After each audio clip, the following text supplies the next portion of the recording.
Well, hello everyone. It's Sibyl Star, and I am here to give the astrology forecast for the Taurus lunar eclipse that is happening on November 8th at 3:01 a.m. Pacific. But first, let's just talk a little bit about what is an eclipse. So, an eclipse happens. We have them. Normally we have a solar eclipse and a lunar eclipse twice a year. Sometimes we have two lunar eclipses, or sometimes even two solar eclipses in the same season. So sometimes we have three, but it's usually two, and occasionally just one, a solar eclipse. Anyway, they happen in cycles, they happen every 6 months. And what they actually are is when, for a solar eclipse, is when the moon comes between the sun and the earth and is exact. And because a new moon happens every month, but at a solar eclipse, it is a new moon where the light of the sun is hidden, not the light of the moon. And so, and in a lunar eclipse, it is when the shadow of the earth comes between the light of the sun and the moon, because, the moon herself has no light of her own. She only reflects the light of the sun. And with our whole solar system is made up of photons of the sun. It's our life force. It's our life energy here. And when the light of the sun is blocked, it allows for more cosmic forces to come in. It changes the electromagnetic field of the earth. For both a solar and a lunar eclipse. And ancient peoples recognized this and did all kinds of things to be able to mitigate, and just like being in salt water, being indoors praying, many different ways, because they recognized something had changed. And eclipses often bring things to light that have been hidden and are harbingers of change. Now, whether or not it impacts your own chart really depends, or whether or not it impacts you, your chart will show it. Sometimes we have very significant eclipses, and our lives really do change. Other times we move through them and we just see world events changing, and sometimes not much at all. But this month, this particular cycle of eclipses are very, very powerful. We have the solar eclipse, which was on October 25th at 2 degrees of Scorpio. And it was conjunct a galactic point called the Shapley Attractor, which allowed for a huge amount of cosmic energy to enter our electromagnetic field and change it. Many people felt it. It sure felt like an energetic upgrade. I felt like I had my finger plugged into a light socket, quite honestly. The energy was just so intense. And I've just started sleeping well again recently. Many people have reported feeling fatigued, feeling all kinds of energetic changes. And I think this is all part of the process. As we're getting the upgrade, our system is trying to align with it. So it is needing to release things that don't align with it. And one of those is, emotional pain and trauma, old stuff we've been carrying around. And so I feel like that was a big piece of this, was healing, releasing, and transmuting to align with the energetic frequency that was coming in. And one of the ways to really shift that energy is through forgiveness, to let go of old grudges, old stories we've been carrying around. Okay. All right. Now, so the lunar eclipse, though, what is it about? So this lunar eclipse that happens on November 8th, and it's at 16 degrees of Taurus. It's a total eclipse. The new moon eclipse, solar eclipse, was a partial. This is a total. And it's called a blood moon. As you can see, I'm sitting behind, the image behind me is that of the blood moon. You can see the different phases of the moon as it turns red. And this will be visible in the western part of the United States if you want to, be up for it. Like I said, let's see, the full moon is at 3:01 a.m., but the maximum of the lunar eclipse is at 2:59 a.m. So they're, they're right there. And here on the West Coast, it begins around 12 a.m. and it ends at 5:56 a.m. So it's a very long eclipse. There's a lot of energy here. And of course, here in the United States, November 8th is election day, And this is a north node lunar eclipse, whereas the solar eclipse was a south node lunar eclipse. And south node eclipses are very much about releasing. North node eclipses are beginnings, bringing something new in. It's showing us our way forward, okay? And like I said, eclipses bring to light that which has been hidden and are harbingers of change. Lunar eclipses are often related to our relationships, since it involves the moon. And this particular one, Venus is involved, and I'll talk about that in just a few minutes. And so we might find that our relationships are greatly impacted with this eclipse. Some things may come to light and bring big changes around them. Now, Taurus, the lunar eclipse is in Taurus. Taurus is about inner peace, serenity, Mother Earth, being practical, sensual, issues of comfort and security, okay? Money, banking, and agriculture, okay? And this lunar eclipse is conjunct Uranus. Uranus is also at 16 degrees of Taurus. And so Uranus is all about change. Taurus is a sign that likes comfort, likes stability, likes to keep things the same. Whereas Uranus and Taurus is pushing us out of that comfort zone. And so pushing us out of that comfort zone and making safe choices, because this eclipse is about breakthrough and awakening, okay?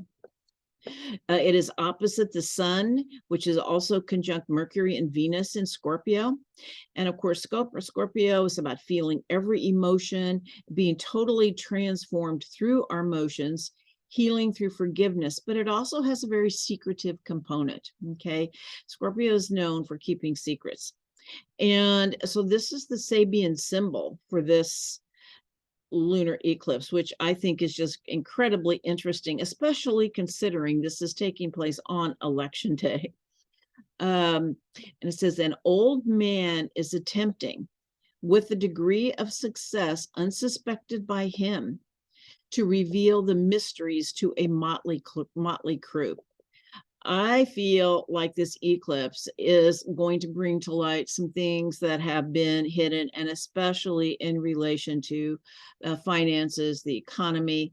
And the thing to remember, it's not just this one day. It really sets in motion a period of 6 months of change happening. Okay, a lot of the it's kind of like an eclipse of revelation. I might call it that, the eclipse of revelation, okay, because there's going to be a lot revealed. And on many levels, in the external world, in our relationships, and of course, our self-understanding. And that's really the most important thing, okay? And so if you have planets at 13 to 19 degrees of the fixed signs, which are Taurus and Scorpio, as well as Aquarius and Leo. But I would say the Taurus and Scorpio is a lot more powerful, but the other ones can be impacted as well.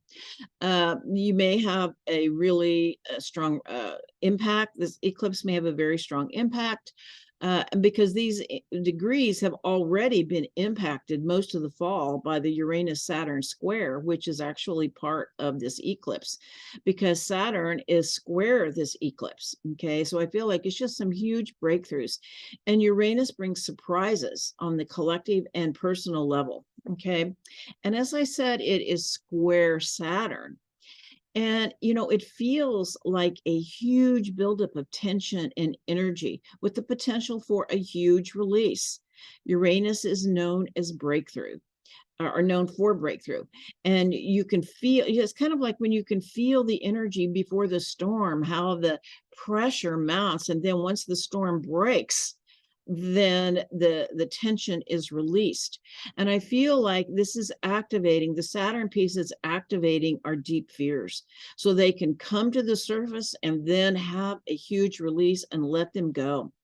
I feel like these new moon, a solar eclipse that occurred on October 25th, was very much about deep healing work, excavating the unconscious. And now comes the potential for the breakthrough and liberation from old emotional patterns and situations based on fear and trauma. Situations in your life you have been dealing with. You may come to the awareness that you're just done, that that sometimes it's just simply better to walk away than continue to stay engaged in something that has a lot of negative energy. Okay. And there can be a sudden awakening, an aha moment. Uranus is, they say, connected to the divine mind, and Uranus is conjunct not only the moon but the north node, the way forward. The north node is at 13 degrees of Scorpio. So there can be sudden awakenings and aha moments. You suddenly see things from a different perspective, or have a big download or insight. How that is. Sometimes it's like suddenly you get it, you understand it. You've been struggling trying to get something, and finally something becomes clear. Okay.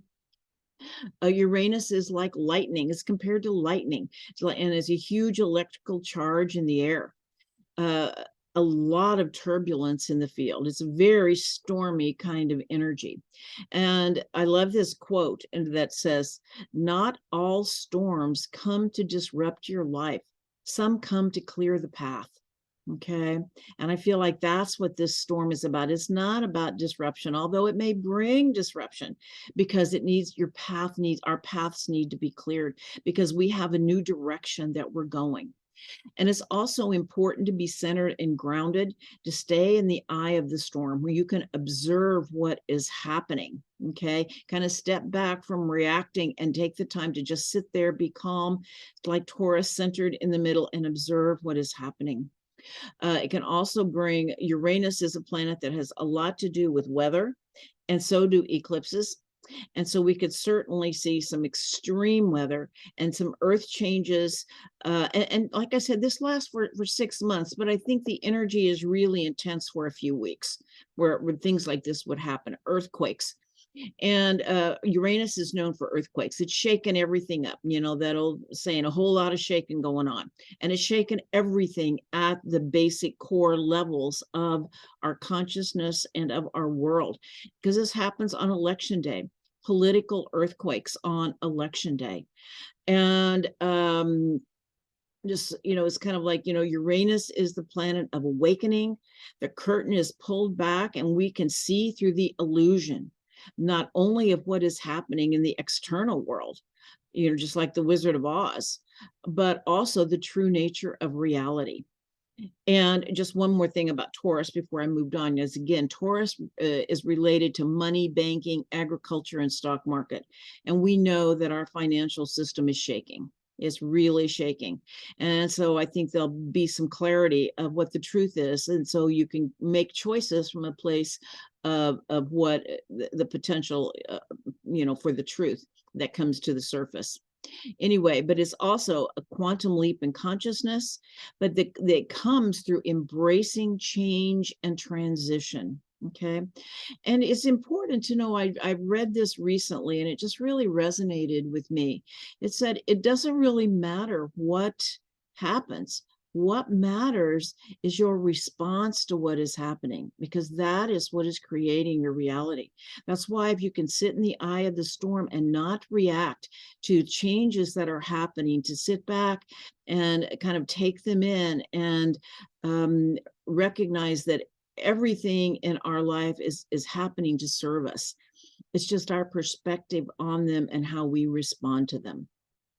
But we are moving into uncharted territory, because the old paradigm is dying and the new paradigm is being born.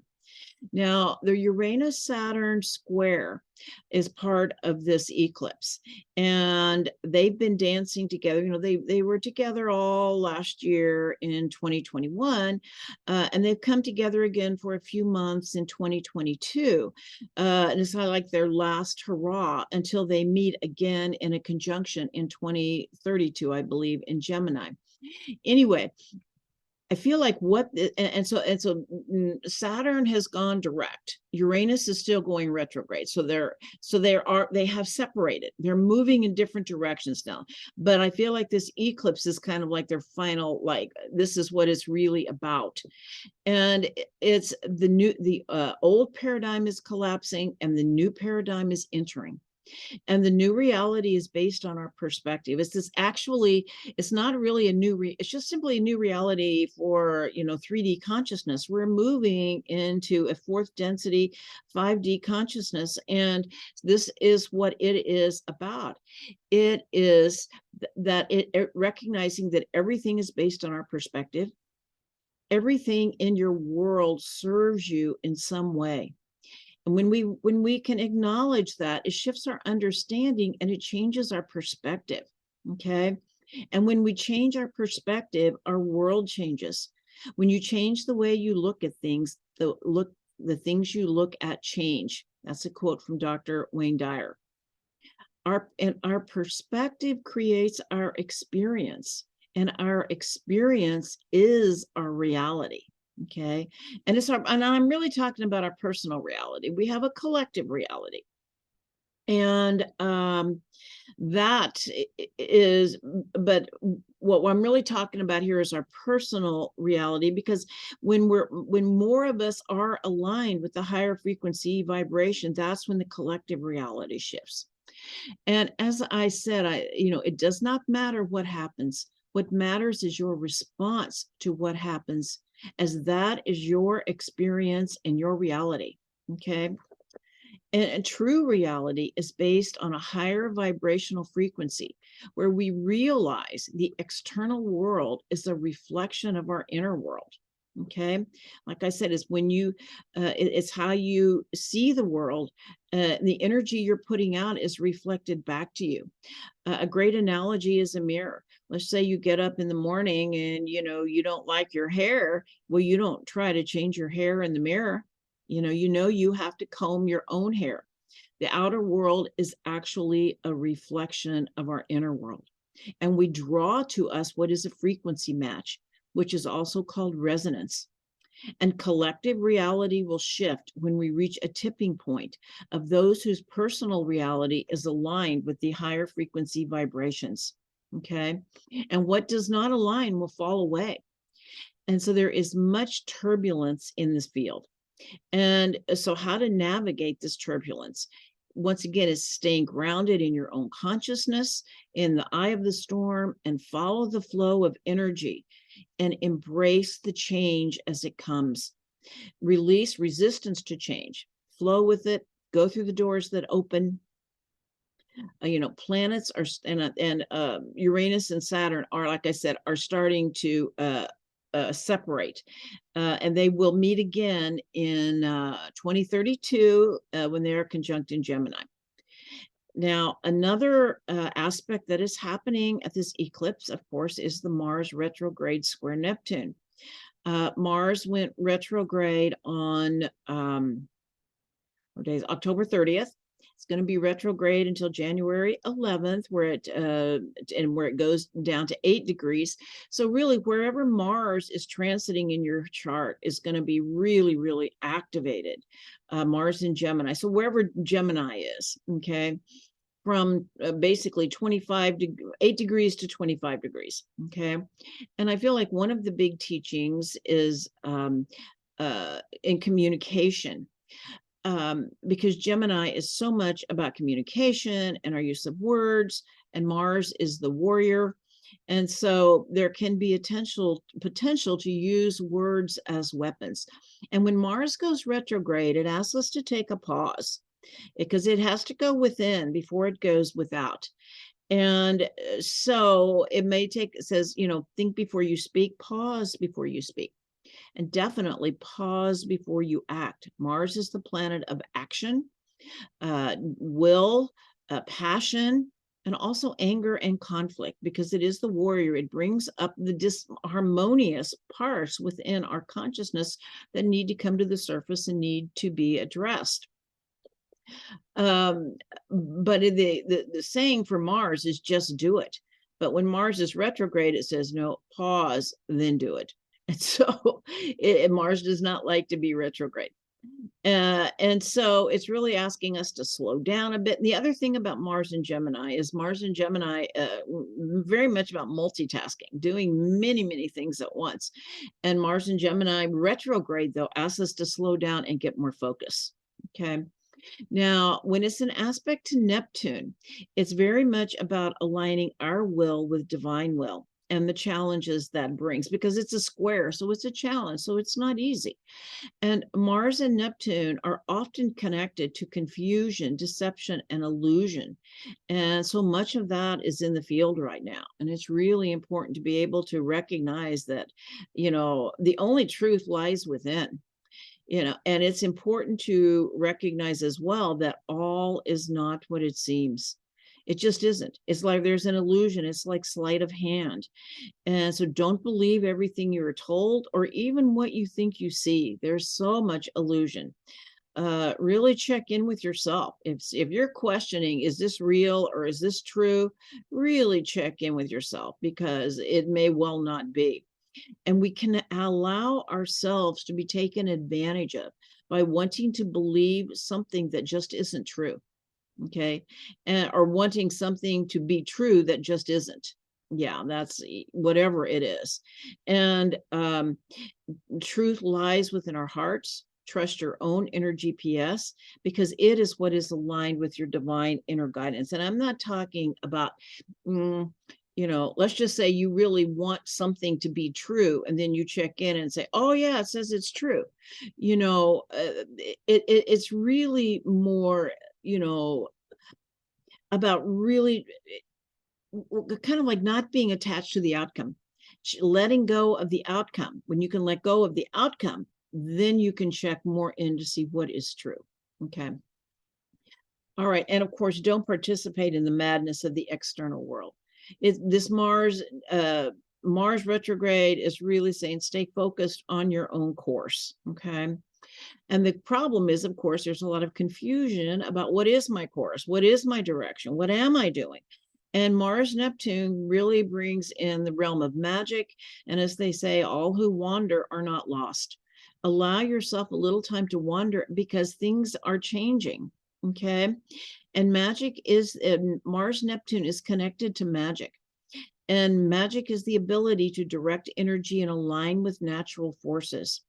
So when we are able to relax and trust in the flow of the universe, we are intuitively pulled toward the choices and circumstances that foster our evolution. It is about releasing the illusion of control so that the divine can lead you to a better outcome than you can create on your own. That's what it's about, is about aligning your will with divine will so that your higher self can guide you to where it is you actually need to be. And it may not be where your ego thinks you should be. Okay. And when we try to swim upstream, we go nowhere. Your higher self is in charge, and the ego may not even be in on the plan. There's times we just have to let go of the steering wheel. And this is one of those times, and allow magic to happen, allow those doors to open. And to know that we are always nurtured by creation, even when it doesn't feel that way. And of course, the teaching I've been talking about is the formula from Bashar, because I think it aligns up so well with the astrology, is to follow your excitement in each moment. And, sometimes you may have a choice between doing the dishes and picking up the mess, whichever one, let's just like really follow that. But the better example really is, you have a few moments. Do you call your friend or do you do the dishes? And according to Bashar, which, if your line of excitement, what lights your heart is to call your friend, do that. And because then it actually will give you the energy to do the dishes, what it is you need to do. Yes, we need self-discipline in many ways, but this particular aspect is about allowing us to follow the excitement, the light in our heart, because it brings synchronicity and breadcrumbs from the universe, and our path becomes clearer. As we feed the light within, it grows and our way becomes clearer. Okay. And now Mars, like I said, went retrograde on the 30th of October and goes direct on January 11th. And really trust and follow the flow of magic. You may find yourself that you end up in a completely different place. And just the last piece here is Jupiter in Pisces. Jupiter has gone retrograde, moved back into Pisces at 29 degrees. And Jupiter is the ancient ruler of Pisces, and Pisces is the part of us that remembers that we are all one, that we've actually never left source, that this is all a dream. You know, they say 3D reality is as far as we can go in our separation from source. And I had been saying we have made a turn and we are returning to source. But there's really, I think, a better way to say it. And that is that we are awakening. We're awakening from the dream and remembering that we never left source. Okay. And I feel like this is a piece of the Jupiter in Pisces, and reminding us that we live in a beneficent universe, and that everything that happens serves us in some way. Even if it's a challenge and it's difficult, it's important for us to be able to look at it that way, and to know that we live in a field of infinite possibilities. Miracles happen all the time, and most importantly, we are never alone. We can always ask for help, and the attitude of gratitude changes everything. And I feel like that's the perceptual shift that really will help with the collective shift and certainly change our lives, allow more of us to really align with those higher frequency energies that are pouring into our galaxy. All right, I mean, into our solar system, into our Earth field, okay, into our field here on our dear Mother Earth.